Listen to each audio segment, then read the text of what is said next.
we are sitting at the feet of sage Shankaracharya, and we are reviewing at leisure, in depth, the verses of one of his many compositions, the Bhaja Govindam. As we go through each verse, we realize that there was indeed a misplacement of priorities, and that specifically we thought that the desires that arise in our mind of a material nature, besides fulfilling our basic needs, are fueling our wants. And as a result, we have become slaves to these desires, banished to experience unfulfillment, frustration, resentment, comparison, greed, anger, sorrow. And we are estranged from any real experience of spiritual peace, spiritual fulfillment, spiritual contentment. And it is these experiences that bring us in alignment with Govinda, Ishvara. And it is the unexamined chase of desires, thinking them to be the gods of this world, that we become estranged from our true purpose. Neither bhakti, which is the state of our true being, which brings us back there into trust and surrender and a flow with the universal Shakti, nor gnanam, which is the opportunity to listen to the wisdom that has become churned and revealed within our being due to satsang. Neither is really possible.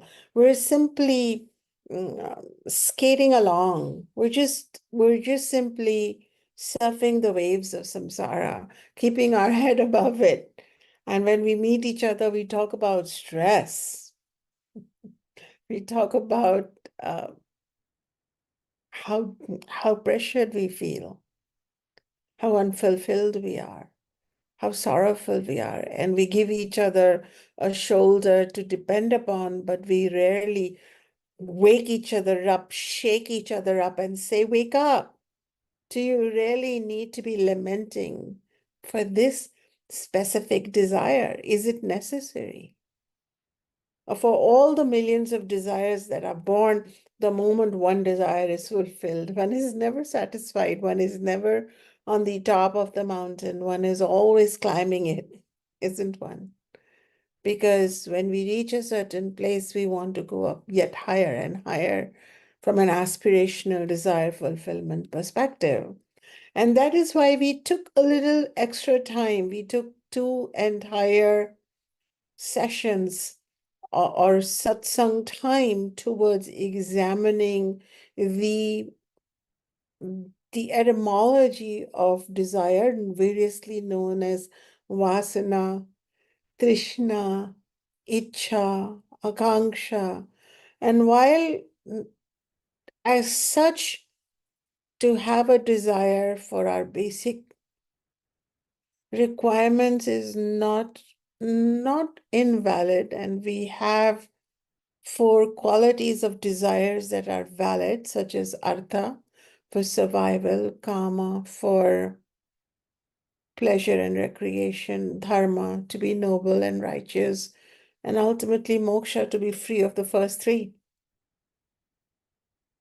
The question is, how much of the artha and kama thoughts, survival and pleasure thoughts, should we be consumed with?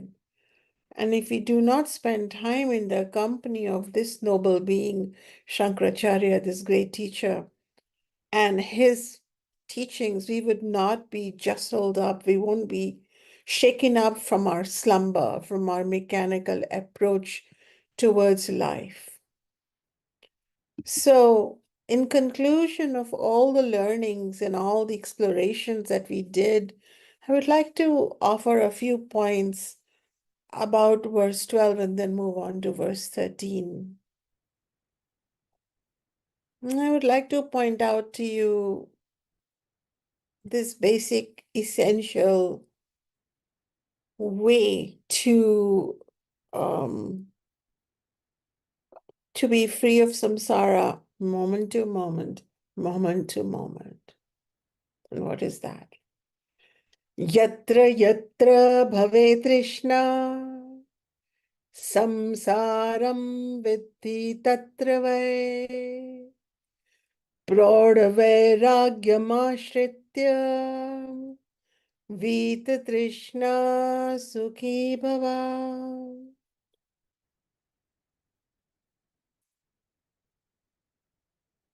Watch your mind.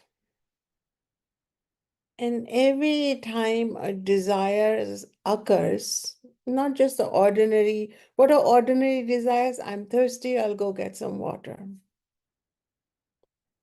I'm sleepy, I think I should take some rest. Besides, it's bedtime. So not just sleeping at any time, but following a dinacharya of Ayurveda. But when these desires occur beyond what will keep you just functioning, and they have this stirring up capacity to make you either excited or they make you sorrowful, then see that that monstrous samsara in it. This is not just a thought occurring in my mind and it's okay. I'll manage to stay on neutral ground. I'm going to continue evolving in my spiritual journey. There, right there is the slippery slope. So we have types of desires which are ordained by the Vedas, which are recommended by the Vedas, and you really have to review part 1 of my book, Sovereign Self, to understand those 5 types of desires or 5 qualities of the desires, to know that they are safe, because it's our mind. We've gone through that now. It's our mind and that seemingly innocent desire that arises in it that is keeping us in suffering mode, bondage mode, slavery mode. And the saddest part is that we are estranged from Ishvara. We are estranged from the bliss, the peace, the fulfillment, the light, the joy that is associated with some real progress. There are better desires, dharmic desires, such as to show up to satsang, to learn or to teach. These are considered ideal desires while spending your time on earth. And we'll talk about that why. In fact, the next verse, verse 13, talks about that. The sooner we can start hearing the wisdom of the uselessness of these worldly desires, then somehow we are being more in satsang around exactly these kind of teachings, and our mind becomes less busy, our true spirit becomes more revealed from within, it's less clouded by this desire, this frustration, that pressure. Then we will automatically be led by Ishvara, and we shall become tools or equipment for the work of Ishvara. But our ego can't plan that. It has to be revealed like a gem that was hidden from within. And I'm also simultaneously teaching Bhakti Yoga while I'm teaching Bhaja Govindam in the year 2024. And Bhakti Yoga teachings are also being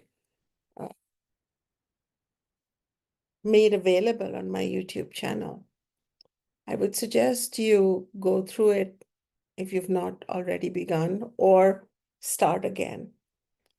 Because just yesterday I was teaching from the Bhagavad Gita, where Ishvara says that when you surrender your mind to my domain, to Ishvara's law, the ultimate truth, and I remind you, Ishvara is not a person, Ishvara is a power, the ultimate truth, then I become responsible for your material and spiritual fulfillment.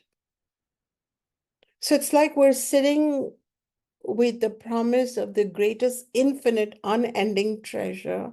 And here we are planning and scheming with our shenanigans to make things happen. And this delicate balance between effort and trust is exactly the matter and substance of Karma Yoga, which I shall begin imparting through the Vedic Studies Circle in 2025, from the first week of 2025. And we will spend an entire year and take the time it takes to become marvelous designers and engineers of a harmony between personal will and universal will, personal desire and universal manifestation. And then we become architects of a true spiritual destiny. So our purpose here in Bhaja Govindam is to understand that wherever a desire occurs, watch your mind and see samsara in those desires. And be careful of just wishing and daydreaming and fantasizing. And instead go into this Govinda space and say, okay, this mind is also given to me by you. And this desire is arising within it.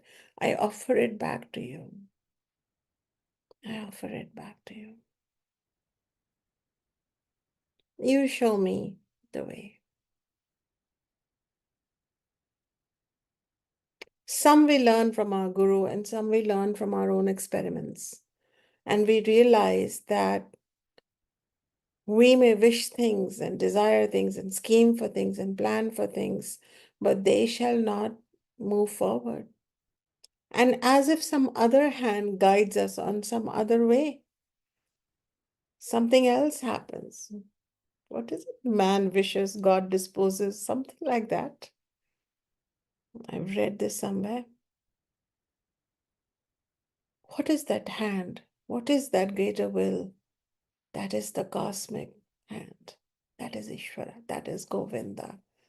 Otherwise, the worldly objects, the desires, the fantasies, the societal messages of you should be desiring this, you should be getting ahead, all of this will simply cloud, congest, and suffocate our mind, wither our opportunity to truly benefit from satsang, and we shall not be able to make progress in our moksha purushartha, or moving towards mukti, nirvana, liberation. Unfortunately, we enjoy worldly pleasures, there's no doubt. But ultimately, when desires are unchecked, then worldly pleasures begin enjoying us. If you're honest with yourself, then your pursuit of wealth, your pursuit of name, your pursuit of fame, your pursuit of human relationships, lovers, beloveds, everything has left you a little more empty spiritually. You have become scorched. Time has passed, but the desire has not reduced. It has merely shape-shifted and taken another form. I've had students who come and said, I want moksha and I want it now and it's urgent. And they're not here with me any longer because I could not fulfill their needs. So even when moksha or spiritual high becomes a desire, then no guru can fulfill you. That was Krishna. Arjuna could have said, can you wake me up in 7 verses? Why 700 of the Gita? Why 640 something verses, Krishna? What do I need them for? Now, it's urgent. Hmm. But the reality is, as the Kathopanishad says, that when the desires which are clinging to the heart fall off, one becomes still in the presence of the ultimate reality. That is the beauty and the peace of nature and trees and plants and birds. And we humans too become quiet in it. Then the mortal becomes immortal. And the jiva, the ordinary person, attains Atma, the self. So truly, there is no conspiracy to keep you leading a simple life. In fact, we'll come across a verse where I don't know if I'll share it this time, but there is another composition by the same teacher which says that, the enlightened one may roam around naked, or the enlightened one may wear fine robes of silk. But that person is enlightened because they don't care what is their garb. So one goes beyond desire in that sense. And that is why the essential nature of bondage is nothing other than desire. And its elimination is known as mukti or moksha. So I'll give you an example of moment to moment mukti or moment to moment moksha.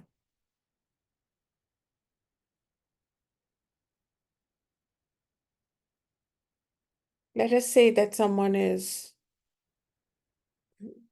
in their life going on, and that day a desire comes in them that I wish I had closer proximity to my family which live far away. Seems like innocent enough. Oh, after all, you are human and all that, and those are the things we all tell each other. However, when you're on the spiritual path, then we have to let go a little bit of our typical human propensities, right? That's the whole point. So as a soul, then as a soul, what is your relationship with all those people that you have begun to think one thought about, which then leads you to a second and a third thought? Then you notice other people who are roaming around with their families or who are meeting for Sunday brunches. So now you feel lonely. Then you compare with another. Then, in that sense of vacuum, psychological vacuum that you have self created, you hold on to whoever you can. You become needy.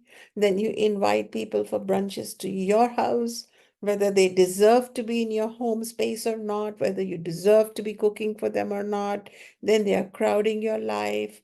Then you're having conversations which take you into alleys you never were meant to go to in the first place. And besides, if we come to the root of that wish, Kate Kanta Kathoputraha. Who is this beloved that you are yearning for, this wife, this husband? Who is this child that you're so worried about? As a soul, where were these people prior to they signing a contract of marriage or coming out of your body, which you didn't even plan, and you don't know how it happens, and you don't know how a living thing comes through you? It was just given to you. Like you were given this body and given parents and given this earth and given the sky and given the air and given the fire and given everything. By who? By Govinda, that ultimate power.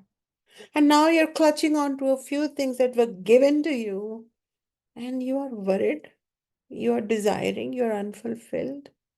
So right there, catch that desire and say, Ishvara, then it must be your will that I lead these years alone.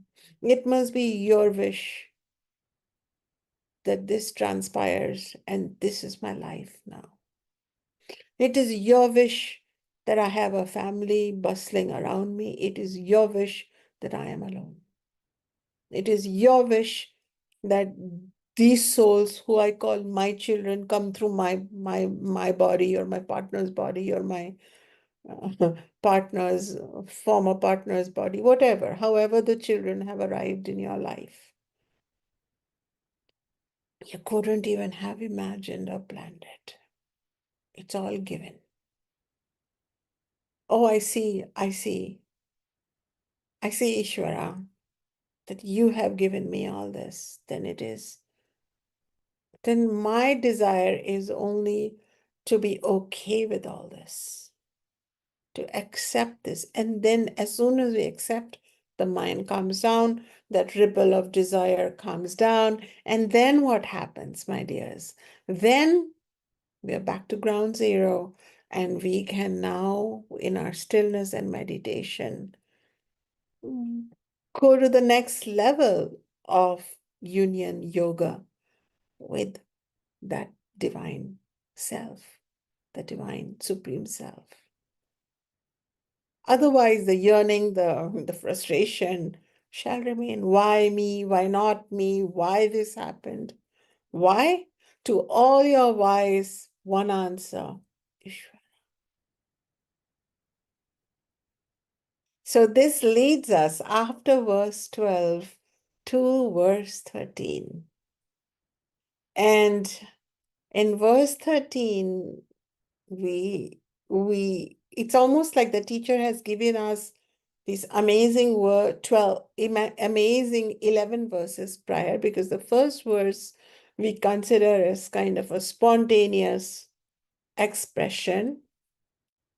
Bhaja Govindam, Govindam Bhaja Murmate, Samprapte, Sannihite Kale, Nahi Rakshati Dukrin Karne. Come on, Bhaja. Bhaja means revere, remember, engage with Govinda, because that time is coming. The time of death is coming. It is approaching.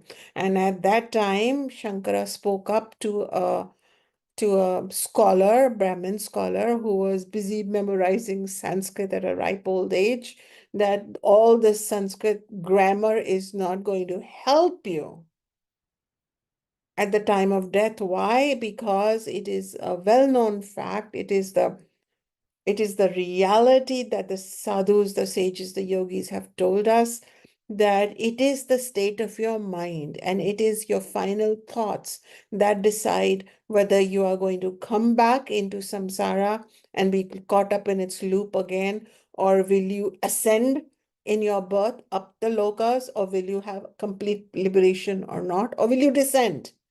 So this is a great issue. And the issue is that we cannot plan our last thoughts.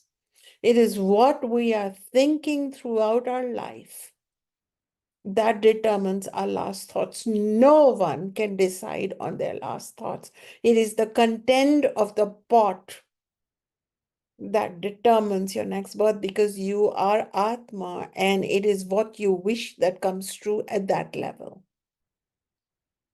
We must have all wished for some more desire fulfillment, all of us, to show up here on earth. And now what we do with our life here on earth is very important. And so those last desires will determine. And though Sanskrit is a holy language and a mother language of the Vedas, to wake up a person who's learning Sanskrit rules is trying to show that person misplaced priorities. Wisdom does not lie in rules, does not lie in any intellectual amassment of knowledge. Moksha, freedom, lies in the realization of even one verse in any language, and ultimately the language of silence. What a relief. And so then for the next 12 verses, Shankara gives a teaching to his students because his students were always accompanying him. He had 4 students who were always accompanying him.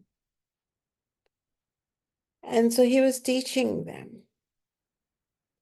So this 13th verse is actually the 12th verse, in which he is kind of summing up and says, Kate Kanta Dhanagata Chinta Vatula Kim Tava Nasti Niyanta Kate Kanta Dhanagata Chinta Vatula Kim Tava Nasti Niyanta Trijagati Sajjana Sangati Reka Bhavati Bhavarnava Tarane Nauka Trijagati Sajjana Sangati Reka Bhavati Bhavarnava Tarane Nauka. So finally, at the conclusion,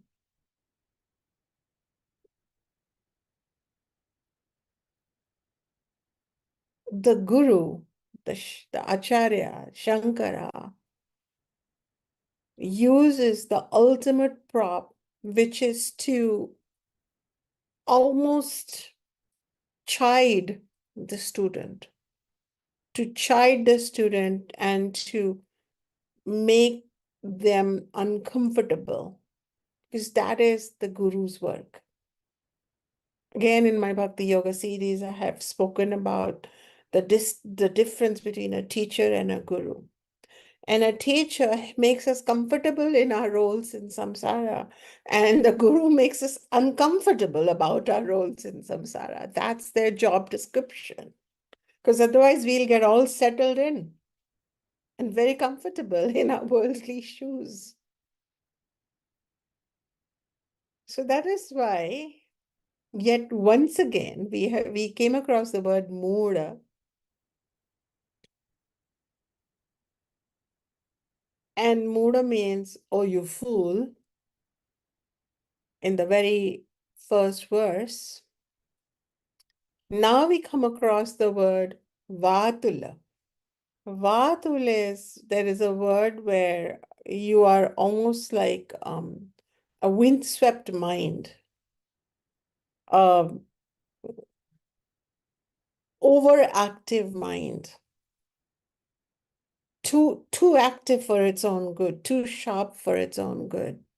We in the world appreciate such minds. We clap for them.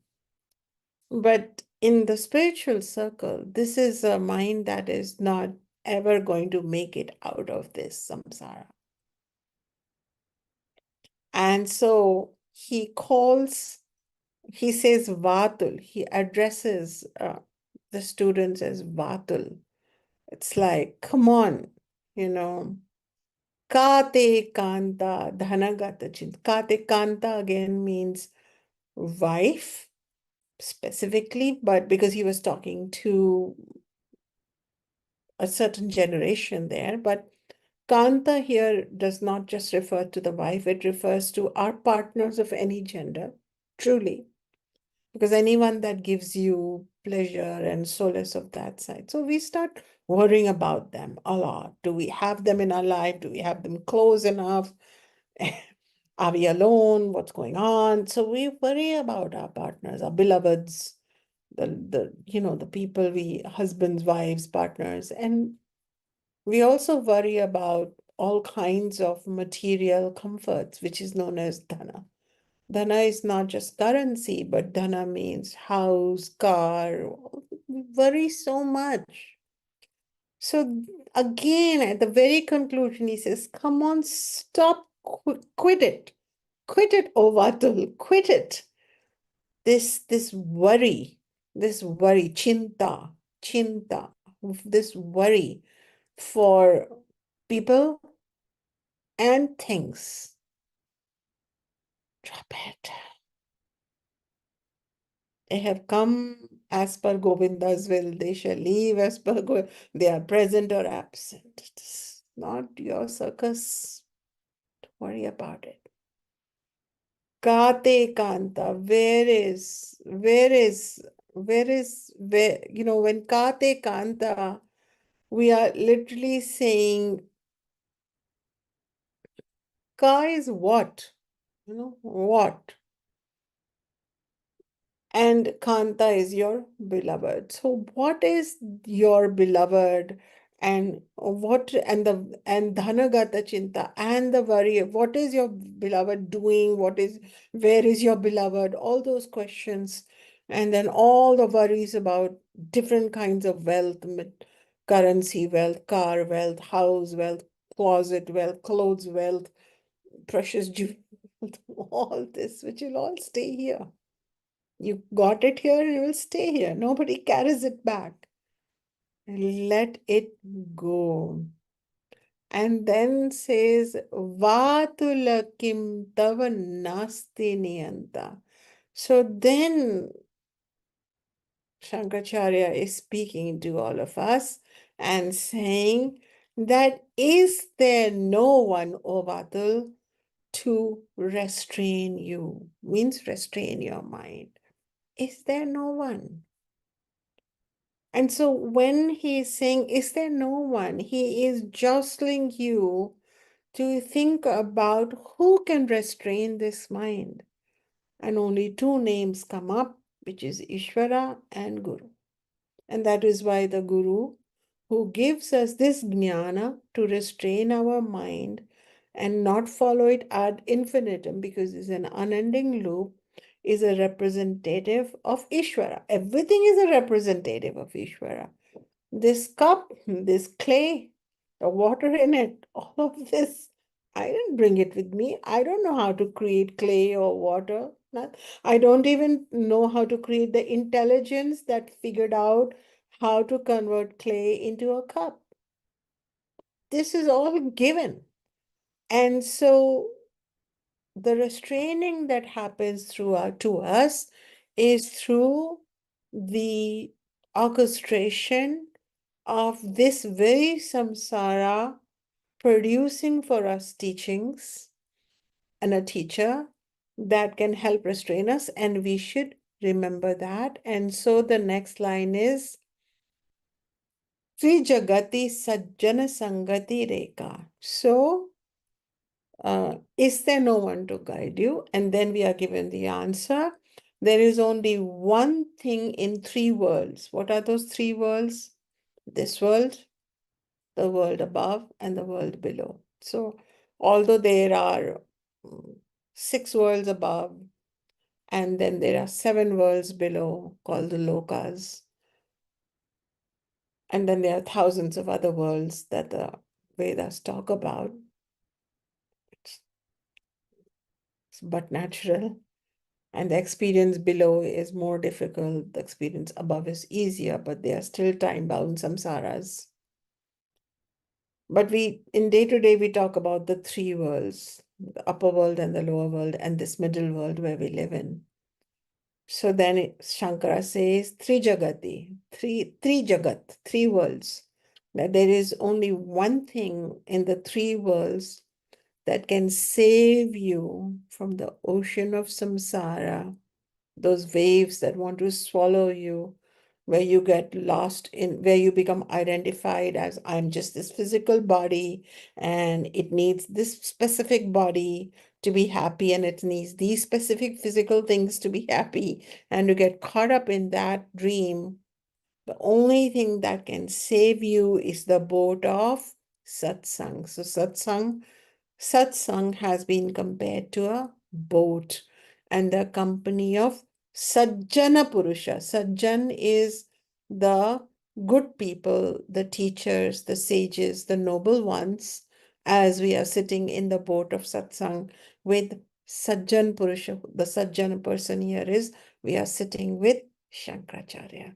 So we benefit from this company.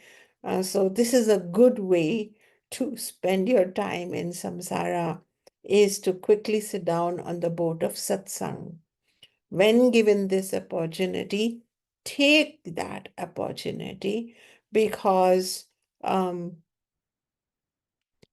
just sit there and worry about who the people who are beloved to you and the wealth that you're worried about losing, accumulating, not having, let it all go. This is just a trick of the mind to get caught up there.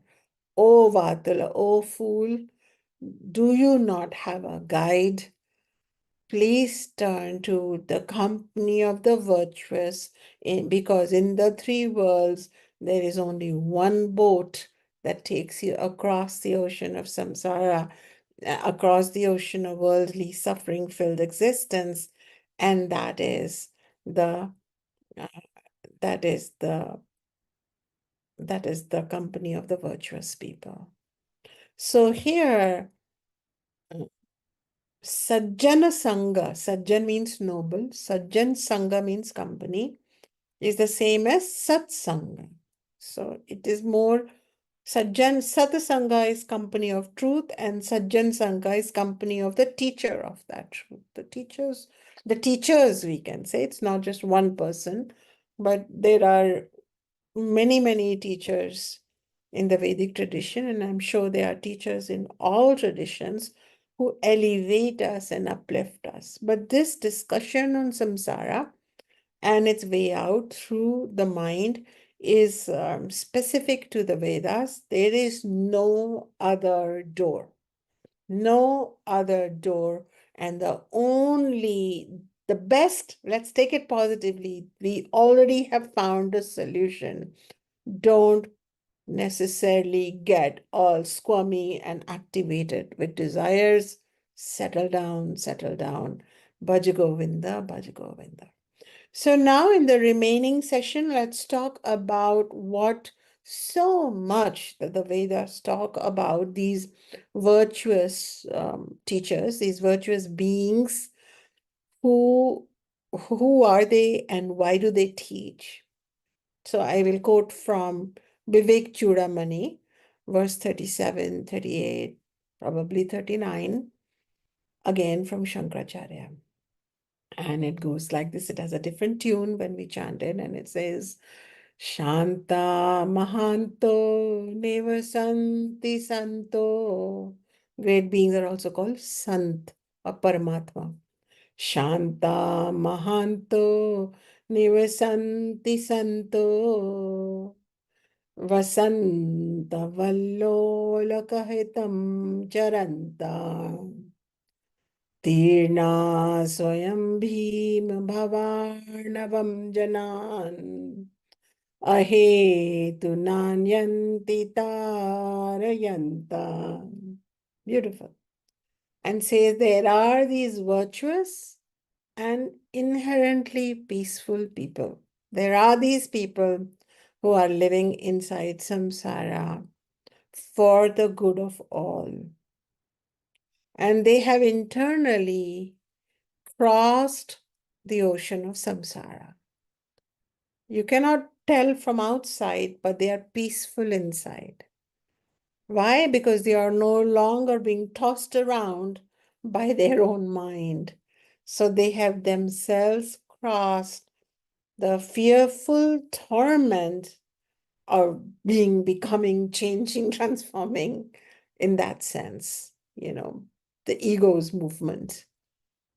And then they say, with no ulterior motive. These teachers keep showing up, keep showing up. They're always holding the mirror.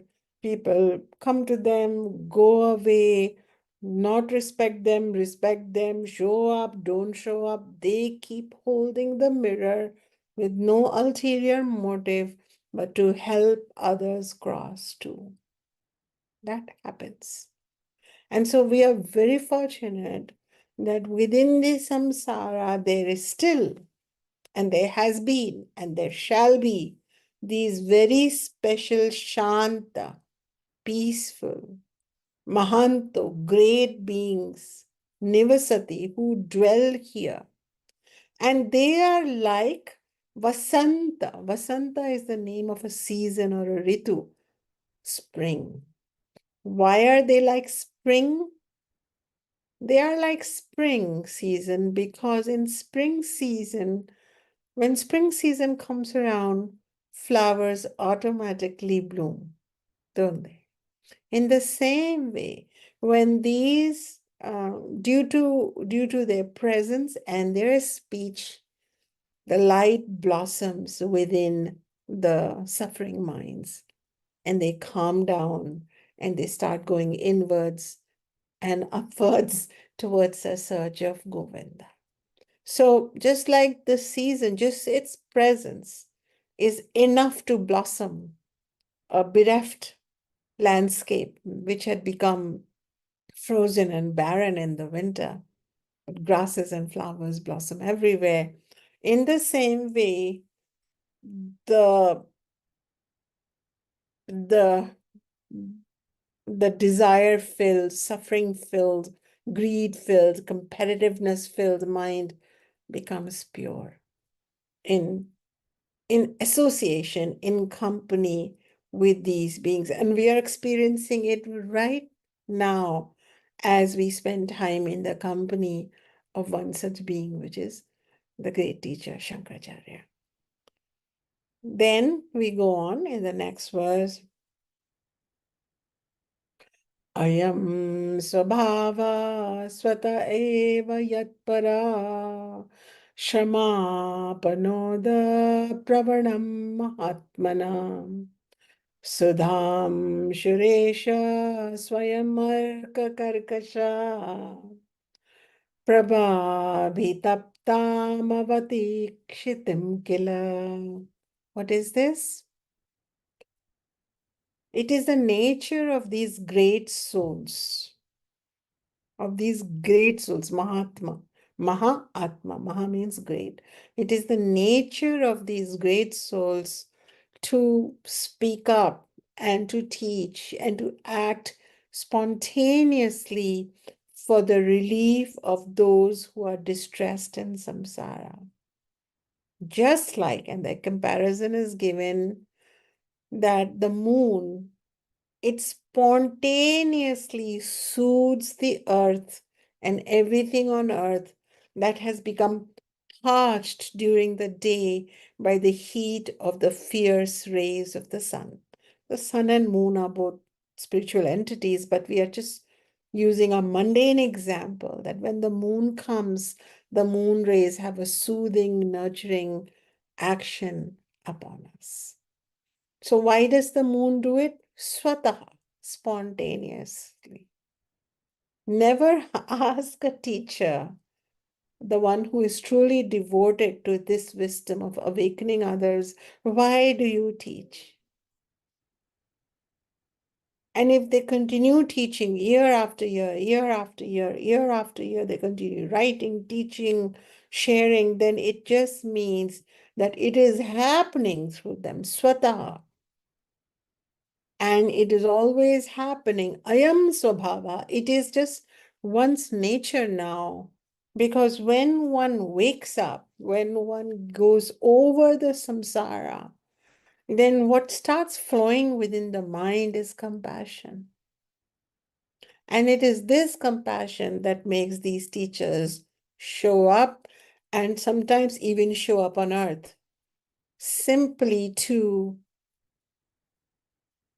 take others across.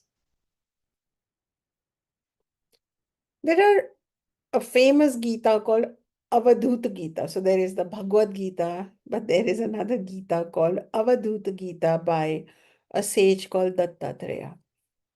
It's a very simple text, and I hope one day I'll teach it. It's really an exposition of Advaita Vedanta.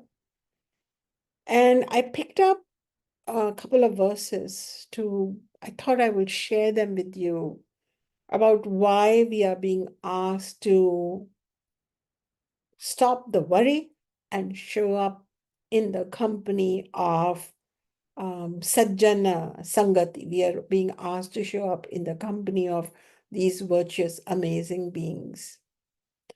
So what happens? So they say, and do you need preparation to show up? Do you need to be already kind of beyond samsara to benefit. No, you can show up with sincerity wherever you are. And then the Avadut Gita says, Guru Pragya Prasadena Murkho va yadi pandita yastu sambadhitev tattvam virakto bhavasagarat.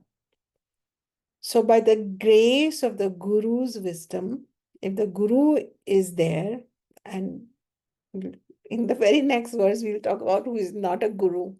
Simply shaving your head or wearing some clothes don't make you a Guru. But by the grace of the Guru's wisdom, but let's imagine that we are in the company of a great Guru, as in we are in the company of a great Guru right now with Shankaracharya, for example.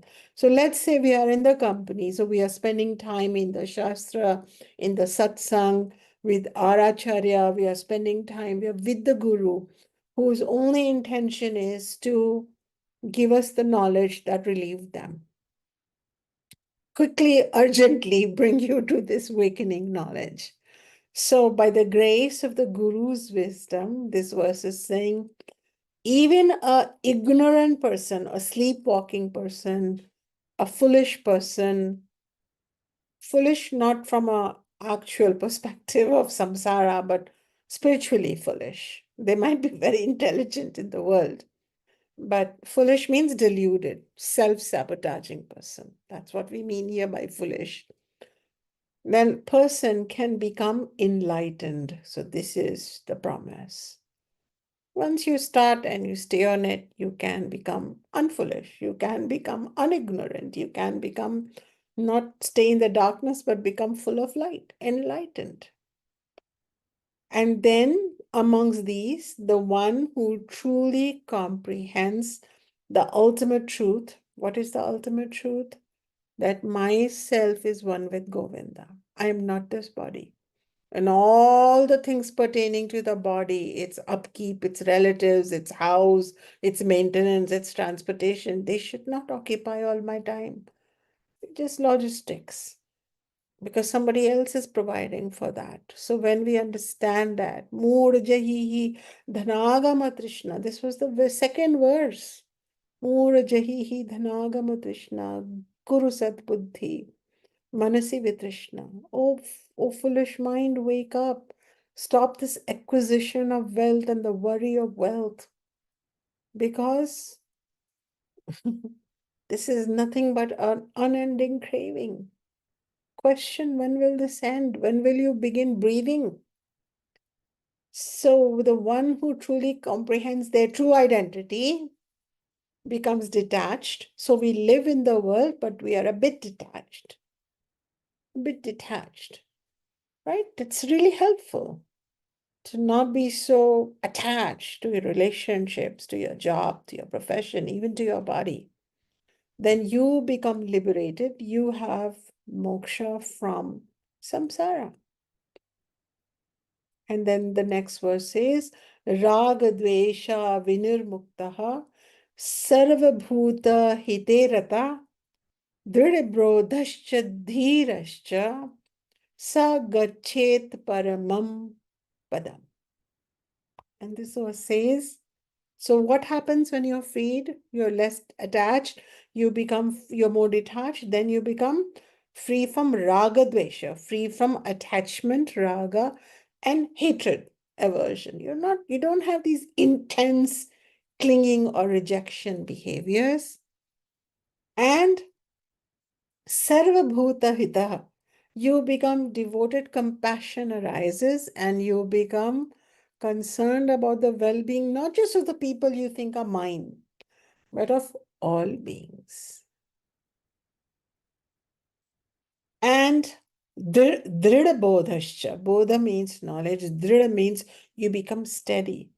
In what knowledge? Not intellectual knowledge, not memorized knowledge, not knowledge of all the 700 verses of Bhagavad Gita. Let me recite them to you. It's not knowledge. Those are words. Bodha, or knowledge from this perspective, means the knowledge that I am Atma. My soul has nothing to do with my body and these relatives, I won't be cruel to them or I won't be indifferent to them because I'm compassionate. Compassion has become our true nature, but I'm not clinging to anything.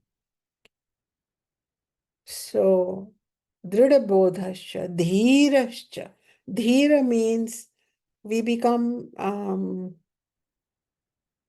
drida dhira. It's another word for steady. Calm, you can say calm demeanor. It's not an external demeanor, but it's an internal demeanor which is not so excitable now. And one achieves the supreme state. Paramam, paramam means supreme, padam, the supreme state of, we don't just think it intellectually, we know it. There's an ongoing realization that I am the self, I have this body, I have this physical house, I have these physical relatives, everything is changing, I am steady. And my only relative, my only association is the truth is with that power, Ishvara. And finally, the verse for today is Ghate bhinne ghatakasha, akasho liyate yatha, deha bhave yatha tatha yogi, sarupe paramatmani. And then at time of death, what happens to such people who had once started out foolish, remember? But through satsang, they have reached this place now that just as there is a space, akasha, element, which is contained within a pot, and when the pot breaks, then this internal akasha, or this internal sky, or this internal space becomes one with the vast infinite sky, infinite space, infinite akasha. In the same way, when the body ends, the yogi's Atma does not get mandated to shrink again and adjust within an embryo of any kind, human, animal, plant, or in some loka somewhere. In the absence, when the body ends, this yogi merges or returns back to its true nature. In Brahman, in the Supreme Self, becomes one with Ishvara. And that is the ultimate state of yoga. There is no samsara, there is only yoga. There is only oneness. There is no longer the dream of the nightmare of separation, the nightmare of alienation, and the unwanted. It was never, we wanted it. We had desires that lead us from birth to birth. But when desires have ended, we are leading out a simple life flowing with the Supreme Nature. Supreme Nature then starts providing for us. It starts showing us what we have to get up and do in the morning. It brings us a job, it takes a job, it brings a relation, it takes a relation. And we flow, flow, flow in the knowingness that my inner self and my relationship with that Supreme Self, till such time we feel it is separate, or it is mixed, or it is one. That is the steady truth that sustains us. And that is when I remembered and spoke to you about this beautiful verse, which says that sometimes one is nude, sometimes one is wearing costly, beautiful robes while they are spending time, and they are no longer following desires. So why are they wearing costly clothes? Because they were born a prince. So they don't really have to leave their home and dwell in the forest to prove a point that I am beyond samsara. So this is the crux of the Vedic yogic tradition. So whether you are walking naked and you have wild tresses, whether you comb your hair and you wear costly clothes. We have kings who are gone beyond samsara. We have prostitutes who've gone beyond samsara. We have yogis who sit in the forest naked, they are known as Digambaras. They wear the sky as their clothes. We have all examples because going beyond samsara, because mukti and moksha is a mental journey, not the state of your physical body. And paying too much attention on what you are wearing and where you are living and which mountain you've climbed or which mountain you've climbed down from shows a little attachment to the story in the samsara. But ignorance is dispelled through Guru's grace. And we have the concept of Guru Diksha, Guru Diksha. And this Guru Diksha or Guru's grace, Diksha means grace, comes to us how? Through the form of knowledge, through the form of this awakening wisdom. And we are all receiving great wisdom, great jnanam from a great teacher. And let us take a moment to be grateful for the great teachers of the past, the teachers in our present, and for the fact that Ishvara provides us with this knowledge. It is the beginning of the end. For some of us, this one lifetime may be enough. For some, it may take a few more. But if we sincerely pray to Govinda, that please not only let me receive this knowledge through my physical ears, but let it descend within me through contemplation and become my inner knowingness, then I shall truly live this path of purity, simplicity, sweetness, and freedom. So with that, I conclude verse 13. And so with this, verse 13, we are really coming to the first part of Shankara speaking himself. And his last words are to be in the company of those beings who are no longer 100% samsaric. They are now free. They are in samsara. So I cannot say that they don't have samsara. They wear clothes, they eat food, but they are also aware of their atmic reality. And that is important. And they can teach you about it.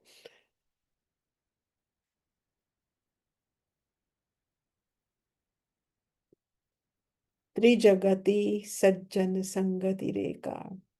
Bhavati bhavar navatarane nauka. Then this knowledge becomes the boat. You sit on that boat, and instead of getting wet in the ocean, you sweep across to the other side.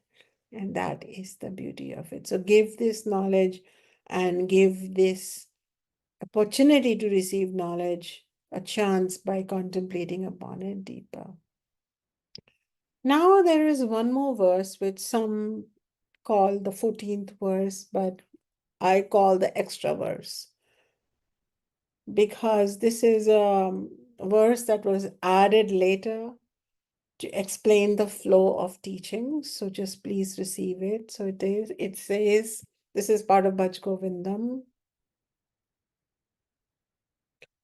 Dvadasha manjari kabhirasheshaha kathito vaya karanasayeshaha dvadasha manjari kabhirashesha kathito vaya karanasayesha Upadesho bho dvidya nipunai Srimad Shankara Bhagavad Charanai Upadesho bho dvidya nipunai Srimad Shankara Bhagavad Charanai. This bouquet of 12 verses was imparted to a grammarian by the all-knowing Shankara, who we know as Bhagavana Pada. So he is known as Bhagavat Pada because his teacher's name was Bhagavat Pada. So he is sometimes known as the teacher's student. So such was the strong tradition in the Vedic parampara of considering the guru as all important, that many times students would be known by their teacher's name. So what is this verse saying? It is simply saying that this bouquet of verses, Manjari, was this Manjari is what is it? It is a composition of 12 verses. So we have Dwadasha means 12, Ekadasha 11, Dwadasha 2, Trayodasha 3. So this is the numerics of Sanskrit.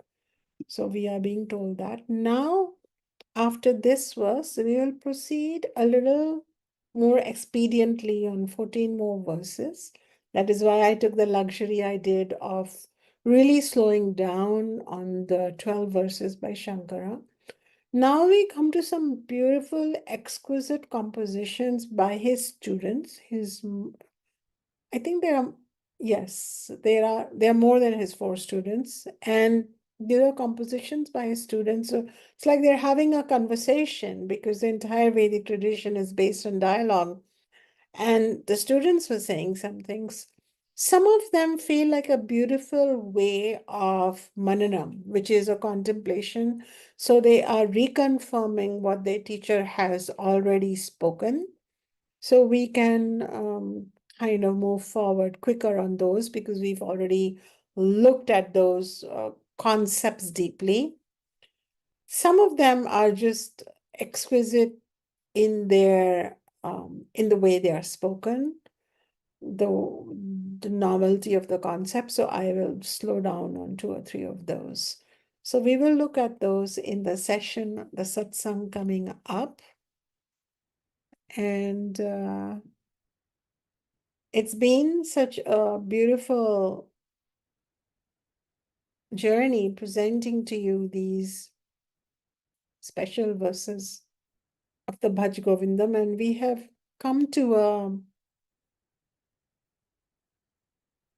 a special place, a landing place, because we have completed the first the first bouquet of 12 verses by Shankara himself. So in the next session, we will spend time, the first 30 minutes, in Q&A. So if you want to review your notes or go back and revisit some of the videos on YouTube, you're welcome to do that. So we will do some Q&A and then we will look at verse 13. Jai Maya, everyone.